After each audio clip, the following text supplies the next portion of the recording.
Hello and welcome to another episode of the Flying Reporter product review. Today we're going to be taking a close look at the Pooley's flight guide.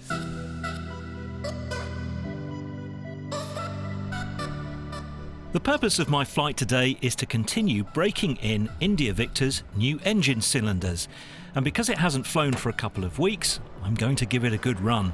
But of course, before every flight I must pre-brief, and for that I use the Pooley's flight guide. Okay, I'm going to be completely transparent here. The Flying Reporter product review is brought to you in association with Pooley's flight equipment.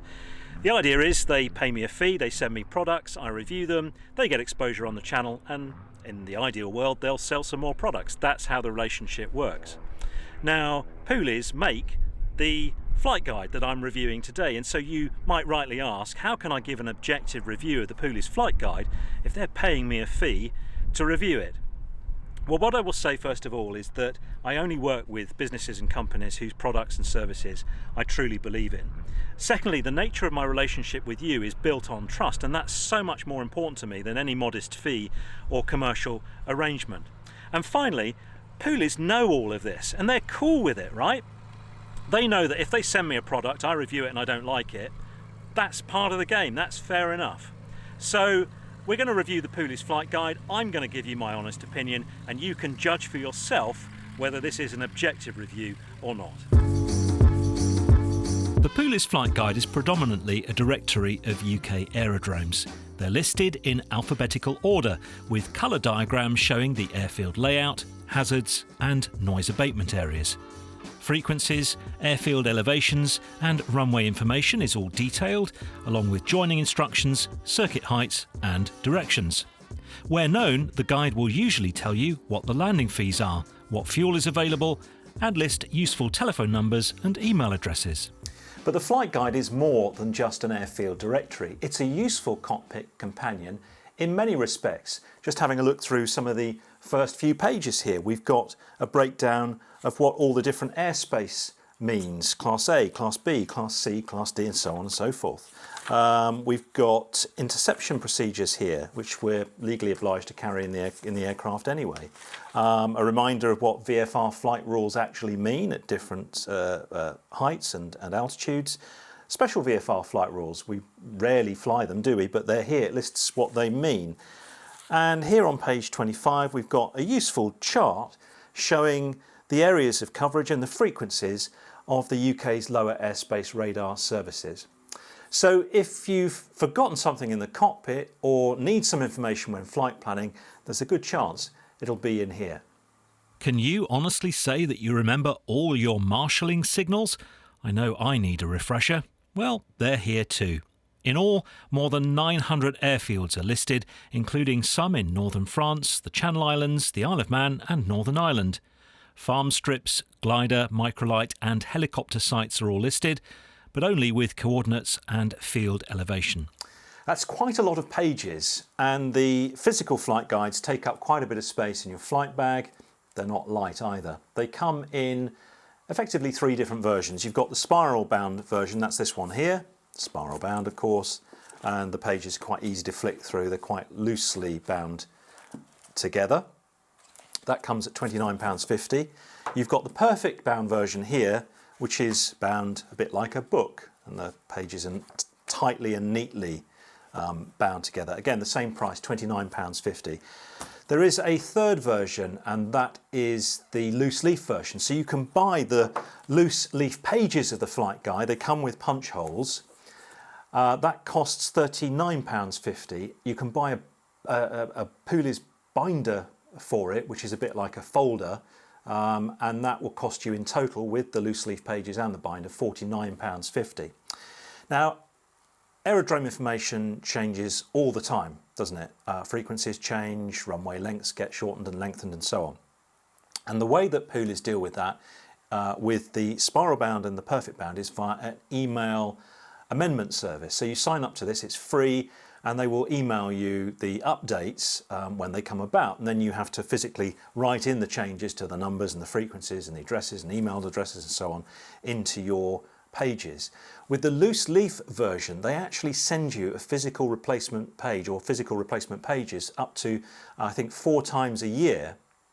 And then I think that's quite good, because then you can just slip out the old out-of-date page, slip in the new page, and you're good to go. Whereas these, of course, you've got to write it in yourself. I quite like the loose leaf version for that reason, that you just swap the pages over, but it is a bigger package to carry in your flight bag. SP's increasing, temperatures and pressures are in the green. Got 70, looking for 75. Okay, ease her off. Of course, many of us are using tablets in the cockpit now, and some of the aviation moving map apps offer subscriptions to the flight guide, which means you access the information digitally. The data is updated frequently and the charts are geo-referenced. Pooley's also has its own flight guide app called iPlates, where you can view the information on your tablet or phone. The data is updated frequently as well, but the plates are not geo-referenced. I've been using the flight guide since I started to learn to fly. I remember getting my first copy as a Christmas present, and it was like a kid getting the Argus catalogue, looking at all these aerodromes that I'm going to intend to visit once I've got my licence. It was such a thrill. But it's been quite some years since I've had a physical flight guide. In recent times, I've been using it as an add-on subscription to my Skydemon app. Having it with me today turns out to be quite a novelty. I'm going to look up Cranfield then, seeing as that's where we're near. Oh, on your book? My book. So we've got Cranfield's frequency there. We can see it's a big long runway, 1799. You've been into Cranfield before, haven't you? Learned there. You learned to fly there? Learned there, yeah. Circuits, 1,000 feet, QFE. It's quite good, isn't it? You can just look it up and see what you need to see. You can keep your map going. I can keep that going, and you've got everything you need in front of you there. What's that one over there? What's that airfield? Is that Northampton? That's Sywell. Sywell. Yeah. Let's look up Sywell. Have a look at that. Do you use the Pooley's guide? I do. You've got it. You haven't got a paper version though, have you? No, I subscribe to it online, but I have got an old version of that at home, and I should really get a new one because it's handy keeping the plane. Yeah.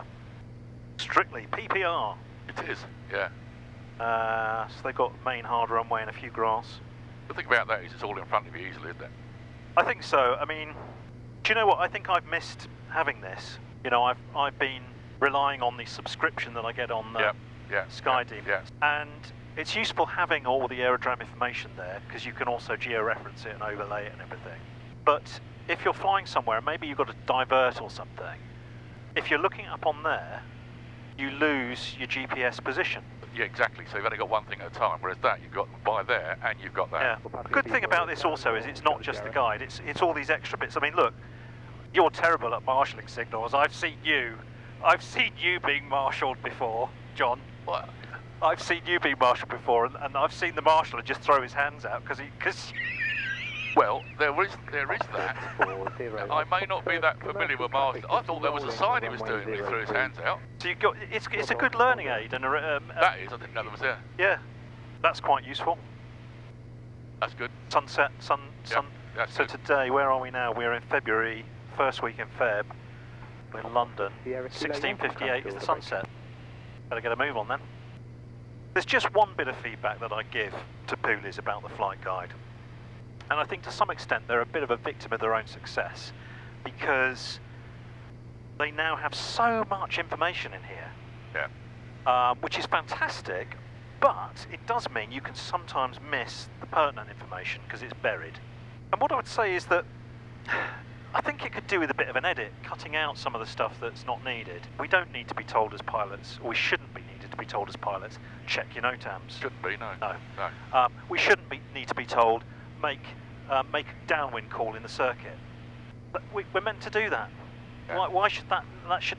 And that's not necessarily Pooley's fault. That's presumably the aerodromes are putting that information, sending feedback. It to Pooley's, Yeah. and it's going in the guide. Yeah, absolutely. And I would say to Pooley's, if you have any spare capacity and time and resources, because that must take an awful lot. It must. Incredible. Go through all the stuff you're being sent and edit out all the stuff that isn't necessary. I wonder how many people are involved in putting that book together. God knows.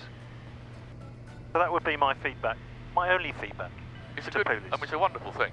Yeah. And it takes an awful lot of work to put it together, and it's a very useful thing to have in the cockpit. And good inspiration as well. If you're looking for somewhere to go that you haven't been to before, you could just pull this out. At home. Yeah. Yeah. on a rainy day. Yeah. In fairness to Pooley's, in recent years they've worked really hard to highlight the key information, and it does get better year after year. The Pooley's Flight Guide is now in its 61st edition. It served me well during all of my flying to date, and I wouldn't be without it. The Flying Reporter product review has been brought to you in association with Pooley's Flight Equipment, and you can get 5% off qualifying purchases from Pooley's using the Flying Reporter discount code TFR. That concludes this product review. Until next time, fly safely, my friends.